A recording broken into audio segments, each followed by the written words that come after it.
জন্য। আশা করব আমরা আপনাদের সাথে থাকতে পারবো এবং আপনারা তো অবশ্যই থাকবেন আমাদের সাথে।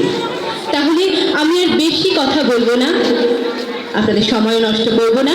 আমি ডেকে নেব আমাদের সঙ্গীত শিল্পীকে, অনিকদাকে। আসছে মঞ্চে অনিকদা, আর আমি শর্মিষ্ঠা। আমি তো আছি আপনাদের সঙ্গে বক বক করবো বলে। আমাকে সঙ্গ দেবেন তো? কথা বলতে হবে আমার সাথে, সবার আগে কথা বলতে হবে। আর হ্যাঁ, আপনাদের একটা রিকোয়েস্ট করব, সেটা হচ্ছে, আমি জানি না আপনারা কে কোন সিরিয়াল দেখেন, অবশ্যই রানী রাসমণি দেখবেন, আমাকে দেখবেন রামকৃষ্ণের মা চরিত্রে। তাহলে দেখতে থাকুন, শুনতে থাকুন। আমি শর্মিষ্ঠা আসছি আপনাদের সামনে, আর এখন মঞ্চে আসছে অনিকদা।